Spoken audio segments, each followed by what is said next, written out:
Things have happened in my life as I kind of hoped they would happen.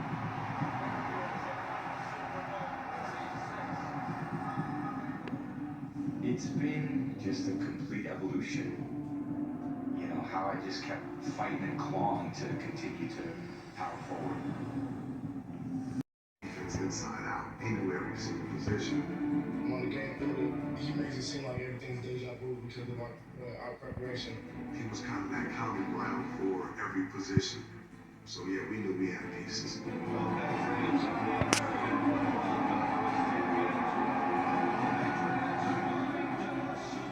'96, we went to a Super Bowl, so we did experience some success.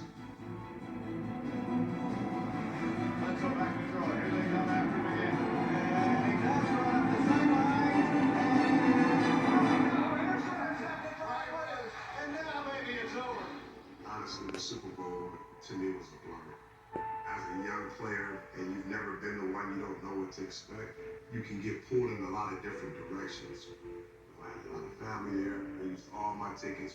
And I said to myself, if I ever got back to the Super Bowl, I was going to focus on the game. Yeah, I think the one downside to the '96 season as that was playing out was that we were playing good football and made it to the Super Bowl, and that wasn't the story. The story was all about whether our coach was leaving and going to the Jets. And Belichick addressed the team. We knew this team was about to get in order. Did you watch film this morning? That's right. So, we're looking for better. The style of play that he demanded, he made it clear. If you don't fit the mold, if you don't understand it, and you're not on the same page of what we're doing, you're not going to be here. And we have Tom Brady over here. Tom Brady is star quarterback, University of Michigan. He's here honoring us with his presence today. The reality is, for me, you need a lot of luck. You can do the right thing, you put yourself in the right position, but I believe I've had a lot of good fortune and a lot of commitment from a lot of people.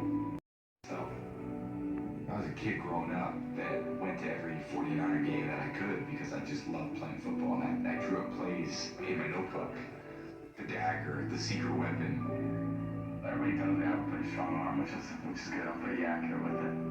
I always wanted to be a football player. Did mock drafts. Every night I was looking at. Yeah, right. He knew exactly when he was going to get drafted. Where am I slotted? And I knew I was going to be picked on the first day. So on the second day, I was like, this is my day. There's either two things.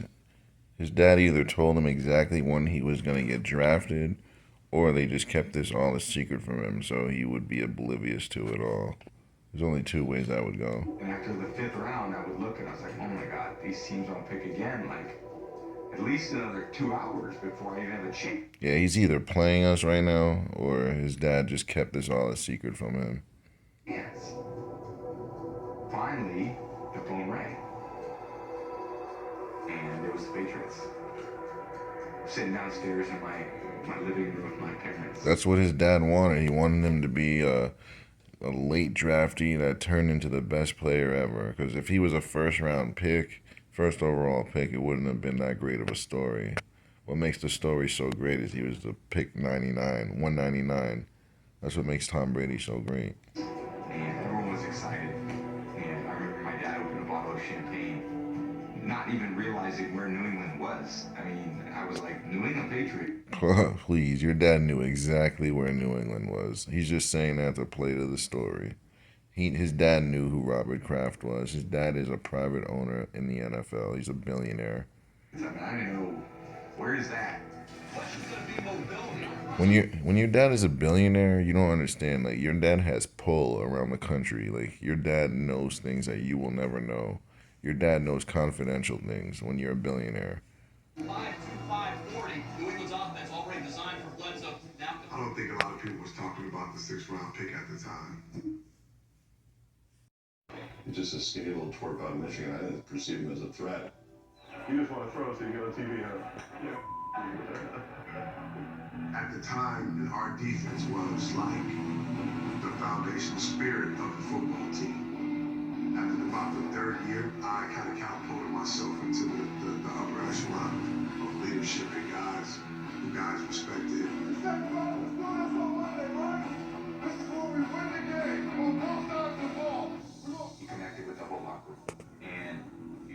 blocker that he'd sit right at the end as you were walking out. It was almost like you had to pass him before you left, and you had to pass him when you walked in every day. Because he was the guy that was always going to dictate how things were going, both on offense and on defense. And a lot of times when we were working out and doing certain things, Tom was working out with the defense. And we noticed that he was always working. Working hard is a very sustainable trait, part of your character.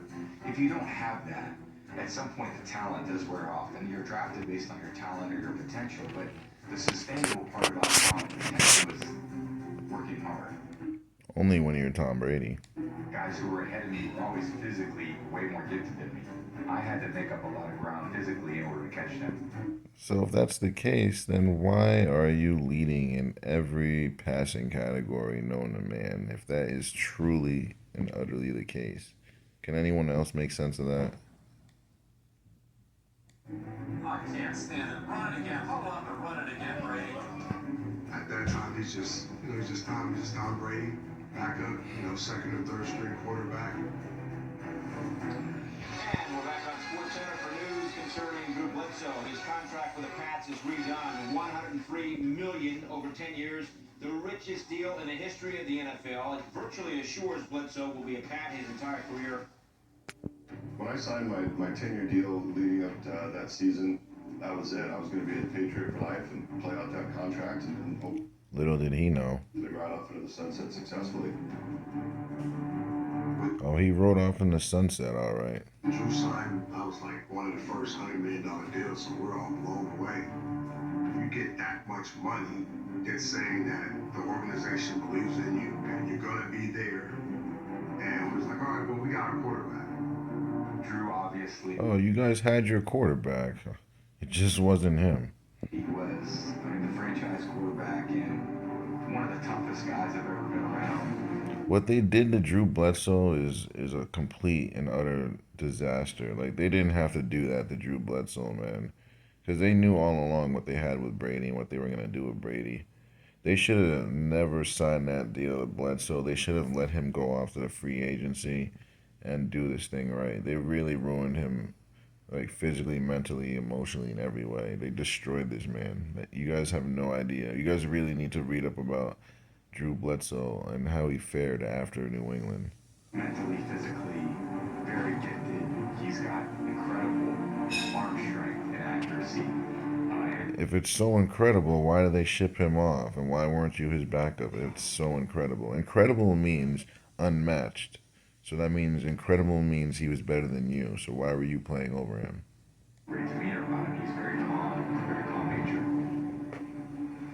When we started training camp that year, the 2001 training camp, I remember stepping into the huddle, and I looked at my offensive line, and I said, wow, we got a chance.